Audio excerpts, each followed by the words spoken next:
The night air was thick in Savannah, Georgia. A full moon glowed faintly through heavy clouds, casting silver light on an old Victorian mansion at the edge of the marshlands. Its windows were cracked, its porch sagging, and an ancient oak tree, twisted and gnarled, loomed in the courtyard. A single lantern flickered weakly on the balcony, the flames struggling against the wind. Locals said the place was cursed, that sometimes a woman in red could be seen standing by the gate, her face half hidden behind her hair. My name is Lucy. I'm 31, and if you asked me once what I dreamed of becoming, I'd have said a singer. I wanted to stand under a spotlight and make the whole room go quiet, every ear waiting for my voice. But like most dreams, that one faded when bills and rent came knocking. I ended up working as a credit officer in Raleigh, North Carolina. Stable, ordinary, predictable.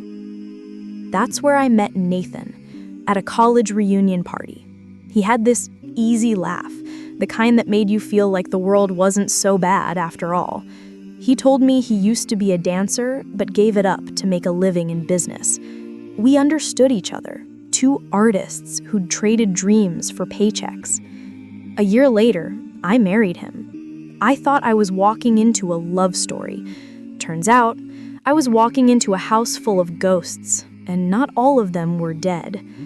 Nathan's family lived in Charlotte. His mother, Linda, was the kind of woman who could ruin your confidence with a single look.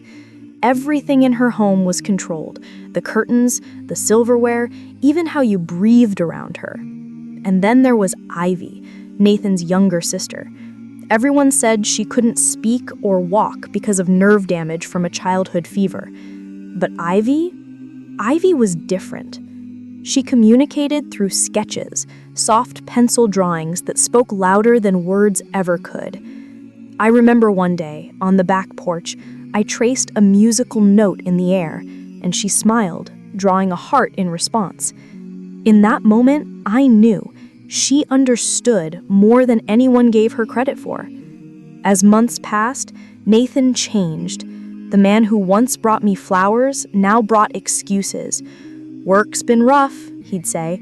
"Don't overthink it." That phrase, "don't overthink it," became his shield against every truth I tried to uncover. When his mother's criticism got too sharp, I turned to Ivy.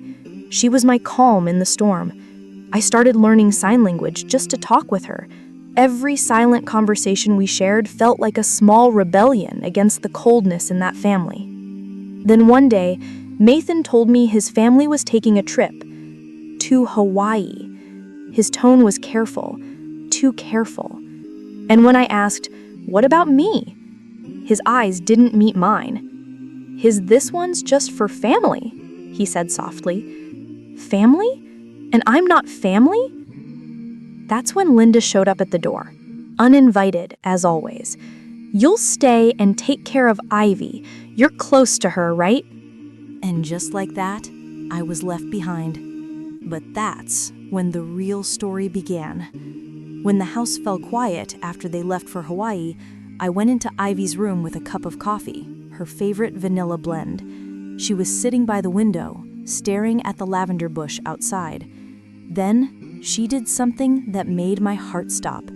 She stood up. I froze. "Ivy, you can walk?" She turned toward me, her eyes calm, her voice steady. "And talk," she said. "Please, don't panic." It took me a moment to process what I was seeing. The girl everyone thought was paralyzed was standing there, speaking like nothing had ever been wrong. I never lost my voice, or my legs.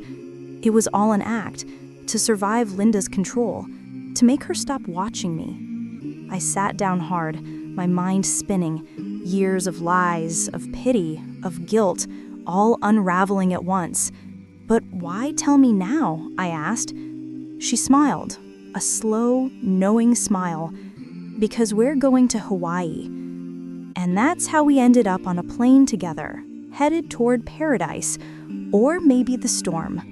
Ivy had planned everything: tickets, hotel, even dinner reservations at the same resort where Nathan and his mother were staying. That night, under the soft glow of tiki lights by the poolside restaurant, I saw them. Nathan laughing with another woman, his hand resting on hers like it had always belonged there, and Linda smiling proudly, like betrayal was just another fine dining experience. Ivy slipped a tiny earpiece into my hand. She whispered, "I planted a recorder under their table." I listened, and every word felt like a knife. Nathan's voice. "She's not special. I'll say she's emotionally unstable. My lawyer says I won't owe her a cent." Linda's laughter followed. "Good. She was never one of us anyway." When I pulled the earpiece out, I wasn't trembling. I was done being quiet. We walked straight to their table. Nathan's face drained of color. Linda's smile cracked. "Good evening," I said calmly. "Hope you're enjoying your family trip." Ivy stepped forward. Linda gasped. "You're walking?" "I've been walking for years. You just never wanted to see it." And when I played the recording aloud, the entire restaurant went silent.